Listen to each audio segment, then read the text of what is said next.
Good morning. Thank you for watching. This is continuing stories of inside a ICE detention facility in California. Today, I'd like to talk about a serious medical emergency that occurred on May 2nd involving my wife, a detainee. Um, my wife is bipolar and on medication.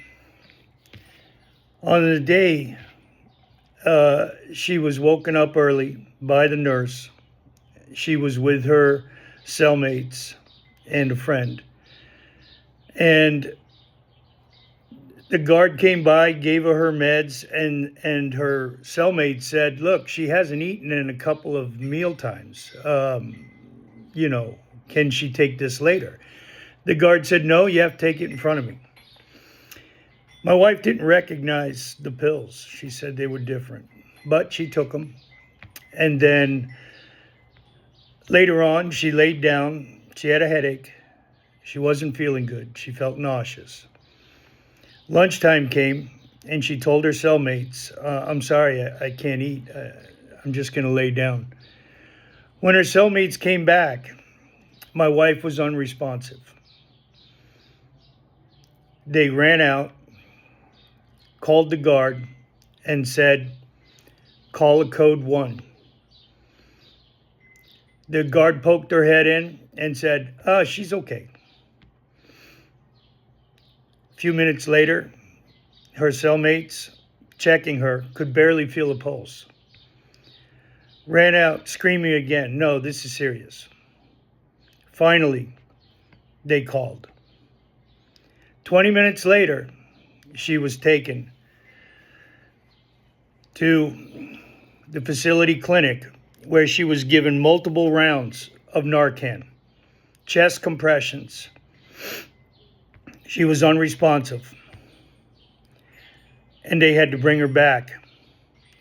I say this again, multiple rounds of Narcan.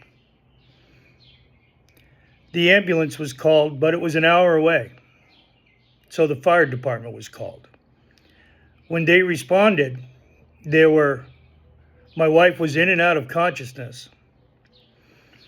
She saw many vials of the Narcan on the table and heard the fireman ask, "Why did you give her so much? She's so tiny." My wife weighs 100 pounds. She has lost so much weight due to the inadequate food that they serve. Eventually, when the ambulance came, she was taken to the hospital where they did blood tests and revived her. I'm unable to see any records. I'm unable to do anything because they won't allow my wife to sign a release.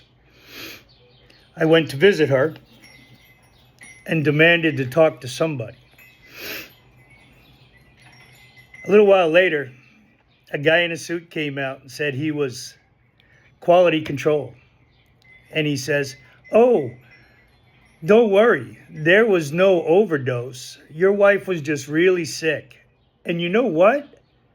She's getting the best care in this facility that she's ever had in her life." When I went to speak to the fire department, they said, "We were glad we just got there in time." Really sick? Just a cold? Multiple rounds of Narcan?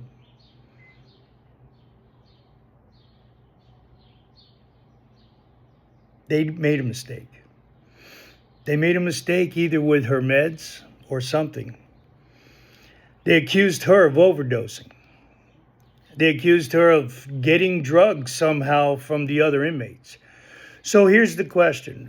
You're inside an ICE facility and you have no control. You have no control over your meds. They're highly regulated and they have to be logged. And as far as getting drugs from other women, are you saying that your security is so lax that women were able to bring illicit drugs inside the facility? Either way, you're wrong. I mean, wrong. You've done something illegal. Okay, so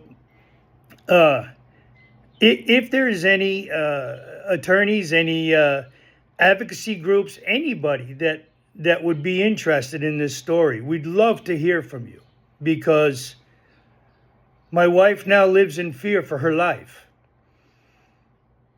inside a government ICE facility. She is a nurse. She knows what is right and what is wrong. She was not given oxygen. They used no AED. It took more than an hour to get her to a hospital. Inept. Inept. That's what they are. Please like, share, spread the word. Please help us. Thank you.